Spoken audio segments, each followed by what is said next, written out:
Why, hello there. In this video, we will be looking at the somewhat recent updates in PTFS that most notably added the Sikorsky S92. On top of that, the update also added some other things, such as adding a taxi mode to helicopters, updating the runway links, fixing helicopter positions and overall handling, removing snow, which I'm not exactly a big fan of, but I mean, it makes sense. And also, animated hangars, which were actually previously mentioned in a Mr. Bulls fan video. Now, before we get into that, just wanted to let you know I'm not actually in this video because at the time of making this, I was traveling. So I'll just voice over my opinions as the video goes on. But regardless, here we go. Hello, welcome to Update Reviews. In today's video, the S92 just came out. This update was actually pretty cool, and as you can see, there's somebody different sitting next to me, and that is Wolfie, or Brisky. We're gonna have him as a replacement for this episode, and I just want to give like a little shout out to Airbus A350 Giat. He's just sitting over here. Alright, now hello there, Airbus A350 Giat. I obviously wasn't able to greet you at the time because I was traveling, but now that I'm editing this video, I might as well just say hello to you. And first up, we just have the plain white livery for the Sikorsky S92. And this is basically just the plain livery of the S92. This thing has no detail to it. It's just a plain white livery for just, I just want to say the attention to detail to the rotor, the tail rotor, the body of the aircraft, and especially the cockpit. This cockpit is amazing. If you look at these MFDs, the yoke, the everything, it is beautiful. Okay, so I have to agree with Spooky around this one. The rotor design is immaculate. The cockpit design is also just really good. It also resembles the S92 really well. The overall body of the S92 is also really good, and overall it's one of the best designed helicopters in PTFS. And up here, we have little intakes, and that's basically it for the white livery. You can open these little doors right here. These little doors are actually pretty cool. It is amazing. And in the back here, kind of a back tail door. Okay, well, it's glitching. Oh, there it goes. Alright, since I just opened it, there's nothing really here. And basically, the reason for that is it only kind of works for some liveries, so we're gonna have to test that out later. And this livery just doesn't work, so. It's just plain white. It's pretty basic. I like the animated doors. That's cool. The detail also on the model is the best part as well. Like the rotors and everything. I like that. Alright, and that about concludes the white livery for the S92. Now let's move on to the Bristow livery, where we also have some pretty interesting things to say about this one. And next up, we have the Bristow Airways or Bristow Helicopters livery for the S92. This thing is actually pretty cool. It transports crew from and to the oil rig. Attention to detail on the livery is actually pretty cool. I like the blue and red streaks. The red streak is actually pretty cool. You have the Bristow livery, and then you have these little red arrows that are on the bottom of the aircraft. I think that's just for like landing. I don't know, but it's just, and of course the attention to detail to the cabin, pretty cool. The seats have a different design than any other seat. Of course, the cockpit is absolutely amazing. Pretty good attention to detail. Pretty cool helicopter. Alright, now for the Bristol helicopter, or more specifically, its livery, because it's pretty much the same. Now, the Bristol helicopter itself is actually a pretty good looking livery. I also like the blue stripes, just like Spooky Ray does, and overall it's pretty well designed. The cabin looks a little different from the white livery, but overall, not a bad livery. Colors are better than the other one, and the text on the side, Bristow. I like that logo there. Alright, nice. Now, I guess that's it for the Bristow Airways livery. And now we're moving on to the executive livery. Now, if I'm being quite honest, I don't actually know what the executive livery is used for. I can put an answer up on screen, but let's still check out this livery. And next up, we have the executive livery. This is supposed to be based off the VIP livery in real life. This thing, I would definitely find this. Look, you got a big old couch. You got 1, 2, 3, 4, 5, 6 seats for just passengers. And then I think 3 can sit on the couch. So that's 9 passengers. Outside is kind of boring, kind of just a dark blue color, and it's nothing special. It would actually be kind of nice if it had some gold on it. So before I actually review this aircraft, I'm going to real quick just say that what he just said right there was actually, he copied that from Brisky. When I edit these videos, they sit in on the editing, and Brisky just told me that, so don't tell Spooky Ray. Alright, so now as for what I think for the executive livery, first of all, I think the outside design is actually kind of blank and kind of boring. The rotor blades are really the only thing with any actual detail on it. However, the interior is where they definitely step it up a notch. In the back, we have 3 seats, 2 for conversing, 1 big couch for either sleeping or just for relaxing, I don't really know. And in the front, we have 4 more seats that are just kind of there for your own liking and to carry more passengers. And that's about it for the interior. Not really the most useful livery in my opinion, but it's definitely good for some role plays that we will probably start seeing pretty soon. And now we'll be taking a look at the H-92 Super Hawk livery. Now this livery is pretty much the military version of the S-92, which has like radars and all that sorts of fun stuff. And overall, it looks pretty cool. Alright, and next up we have the H-92 Super Hawk.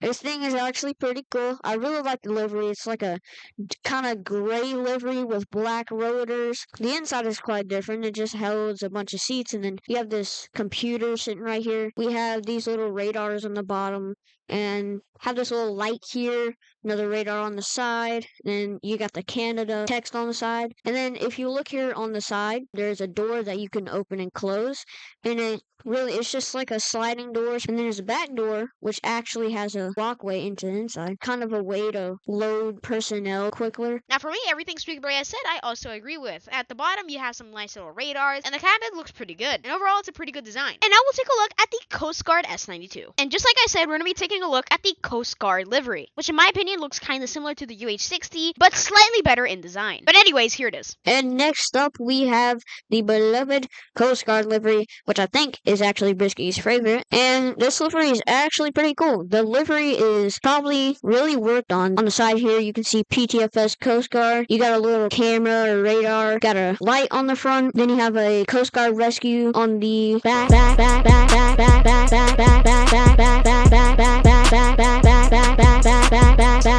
And then you have this little PTFS Coast Guard emblem on both sides of the aircraft. And you look in the back here, you have a stretcher, some seats, then you have another little panel. And basically, I guess this can hold a lot of medical supplies, so if a plane crashes, they can just use this to fix them up. And a pretty cool addition is this door slides open, just like the H-92 that's sitting over there. And it has this very cool winch that you can actually help people out of the water with. And just like the H-92, it has this little door that you can open up in the back. And it looks absolutely amazing. Starting off, the Coast Guard livery is literally my favorite S-92 livery. And honestly, if you put the Coast Guard livery on any aircraft, it's going to be my favorite livery for that aircraft. And the winch is really useful for saving people and also just for normally looking cool. And actually, since I like this livery so much, I even asked an AI to draw the picture, and this is how it turned out. And now we'll go ahead and hear Brisky's opinions on this aircraft, and then we'll get to the best livery in this update. Yes, again, this is my favorite, as you said. And the hook on, or whatever it's called, is on the side, and that's definitely my favorite part, because you can just, like, grab onto that and, like, fly around, which is cool. The light on the front, like, seeing the water, dark and stuff. The animated door, I like the colors and everything. I like the back door. It just, like, everything fits well, you know? I totally agree with that. Everything fits so well with this aircraft. And now we're going to move on to the best livery added in this update. And that livery is the Marine One, which is essentially going to be like a miniature Air Force One when we review it. So let's check this out. Next up, we have Marine One. Look at this amazing piece of art. This thing is absolutely crazy in detail. This thing I was waiting for this. I suggested this in PTFS suggestions so many times, and I guess we actually got it. Of course, right here we have the stairs going down. We have the presidential emblem or presidential seal on both sides, United States of America on these. And if we go ahead and walk into here, look at this, bro. So many seats. 1, 2, 3, 4, 5, 6, 7, 8, 9, 10, 11, 12, 13, 14 people can fit inside of this helicopter. A nice, sleek Marine One green livery with a white top. Oh, what? Okay, we're gonna cut that out. Sheep, cut that out. And I just gotta say, this thing is actually crazy good. I love this thing. Okay, so as you guys know, when it comes to me and Spooky Bray, we are big fans of presidential aircraft, and this one's no different. This is a really good design from the exterior with that nice little navy green color. I don't even know if that's a color, but it is now. The nice little emblems on either side, United States of America, followed by the American flag. And overall, it's just a really cool design, and I'm a big fan of it. And as this update is out for more and more time, I'm sure more and more roleplays will come out of people using these helicopters, and I cannot wait to see them. And that's it for all the liveries of the Sikorsky S-92. But the update also added a couple more things that we're going to review. Starting off with the seating position fix for all helicopters. Alright, and the first thing that I want to point off here, if you get in the pilot seat, it is now the correct position where it actually should be in real life. I'm actually really happy for this fix, so I just wanted to point that out, because this is something that's bothered me for a long time. Alright, in the second feature, he did add a taxi mode to certain helicopters with wheels, like the Chinook, UH60, and now the S92. Max speed is 10 knots. Kind of like real life. We could probably put a clip of that or a photo of that up on screen. It's a pretty good feature. Makes it more realistic. Now we're moving on to the last few features that were added in this update. Let's start off with probably the best little detail that they added in this update. Yeah, this update added quite a few things. And the next PTFS feature is, I think you already know, but opening and closing hangers. You know, this is actually pretty cool because you can actually put, I'm pretty sure, some planes in it, but there are very larger and very smaller types of hangers. I will show you that in a second. Now we can go ahead and taxi into the hanger.